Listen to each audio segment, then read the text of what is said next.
आपके हाथ से भी टाइम चला जाएगा। जब अटेम्प्ट का सिलसिला लगेगा ना, एक अटेम्प्ट, 2 अटेम्प्ट, 3, आपको समझ जाएगा आपके साथ में क्या हो रहा है। अभी आपकी जो इतनी मस्ती चल रही है ना, आपको मेरे शब्द उस दिन याद आएंगे जब आपको 2-3 अटेम्प्ट लग जाएंगे। मजाक लग रहा है ये सीए इंटरमीडिएट, सीए फाउंडेशन। आपको जब चाहे तैसे जो करना है वो कर रहे। भूलिए मत उन संस्कारों को, उस विश्वास को जिसकी वजह से आप यहां पे आए थे। ऊपर वाला सब देख रहा है। मेरी मां कहती है, बेटा पूरी दुनिया लॉ ऑफ कर्मा पे चलती है, ऊपर वाला सब देख रहा है। सबका विश्वास तोड़िए, अपने अंदर अपने गिरेबान में झांक कर देखिए कि सच में आप सच में उतने पवित्र इंसान हो, सच में आप उतने देर तक पढ़ाई कर रहे हो जितना आपने करना चाहिए।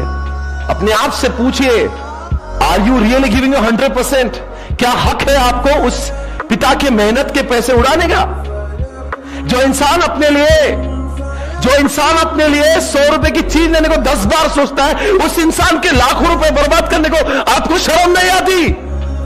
किस भगवान ने आपको यह हक दिया है?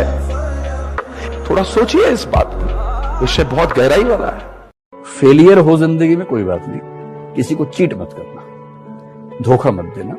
थोड़ी कम सफलताएं चलेंगी, लेकिन बेईमानी से मिलने वाली सफलताएं अर्जित मत करना। हम उसके बिना ही खुश हैं और जीवन में पर्याप्त चीजें अभी भी हैं, आगे भी रहेंगी। पढ़ने के अलावा हमारे पास और कोई रास्ता है नहीं। अब हम कोई बिजनेसमैन तो है नहीं, परिवार के लिए भी और उनके परिवार में जो छोटे बच्चे होते हैं उनके लिए भी। अपने कमरे का दरवाजा और अपने दिल का दरवाजा दोनों बंद कर लो अगले 7-8 महीने। ना किसी व्यक्ति के लिए आपके दिल का दरवाजा खुले, ना आपके कमरे का दरवाजा खुले। और जिस दिन ये दरवाजा खुले तो वहां से एक ही चीज दिखाई पड़े, सफलता की नींव निकल गई। हमेशा गलती पर किसी को उतना ही बोलिए ताकि वो सुधर सके, और गलती कोई भी करे उसको अकेले में समझाइए, क्योंकि सुधरना उसको है, दुनिया को नहीं। लेकिन सबके सामने में बोलता है कभी भी। एक शादी ब्याह में नहीं, कई गेस्ट आते हैं, एक तो बेचारा पता नहीं कौन था, नहीं जाना है। शादी में तो दुनिया भर का लोग आता है, कौन किसको पहचानना। वो जो अपनी वाइफ को सबके सामने डांट रहा था, अजीब टाइप का लग रहा था, बेचारी सुन रही थी। हालांकि वो अलग बात है, घर जाके सुनाएगी उनको, घर जाके क्या सुनाएगी बेचारी, जब वहां नहीं सुना 3 दिन मुंह फुला के बैठेगी और क्या करेगी। लेकिन उस गुण हो चुको तो समझ होना चाहिए ना, सबके सामने काहे डांट रहा है। कहीं पे भी किसी को भी इतना बोलिए ताकि उसको रियलाइज हो कि उसने गलती किया है। लास्ट में थोड़ा सा तारीफ कर देना चाहिए, समझा कि नहीं? हम भी लड़का सबको डांटते हैं, चाहे लड़की सबको, उसके बाद थोड़ा सा कह देते हैं। तुम्हारे पैर में जूते हो ना, हाथ में किताब होनी चाहिए। क्योंकि एक जीवन में अगर आप चाहते हैं कई जीवन के बराबर जिंदगी जी के आगे बढ़ना, उसका एक ही रास्ता है, किताबें, पढ़ाई।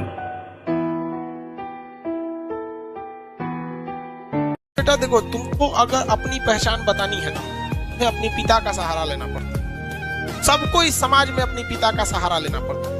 हमें अपनी पहचान बतानी है। कौन है? जैसे आप गांव में जाते हैं, अपनी पहचान क्या बताते हैं? पिता का नाम बताते हैं। तो कहती थी कि बेटा तुम लोग ऐसा काम करो ना कि आने वाले 10-20 साल बाद जब तुम बड़े हो, तो जब तुम्हारे पिता को अपनी पहचान बतानी पड़े ना, तो उन्हें अपने पिता का सहारा ना लेना पड़े, बल्कि अपने बेटा का सहारा लेना पड़े कि मैं इनका पिता हूं।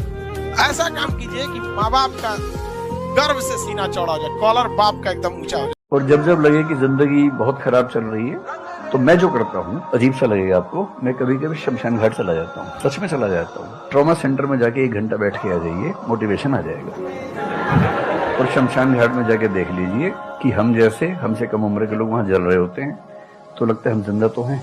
कि जो हमारे पास है वो हमें नजर नहीं आता, जो नहीं है वो नजर आता है। तो the consciousness of lacking something is the nature of human consciousness. इसलिए इसी बात को एक शेर में, बहुत प्रसिद्ध शेर में कहा गया है, दुनिया जिसे कहते हैं जादू का खिलौना है, मिल गया सो मिट्टी है, नहीं मिला वो सोना। देखो यार, एक आखिरी बार बोल रहा हूँ, अपनी जिंदगी को खराब करना बंद कर दो। ये जो तुम सुबह से शाम तक इंस्टाग्राम पे रील स्क्रॉल करते रहते हो, देखते हो, अरे उसने मेरी फोटो पे कमेंट करा या नहीं करा, अरे उसका मैसेज आया या नहीं आया, अरे यार उसने इसकी वीडियो पे क्यों कमेंट करा।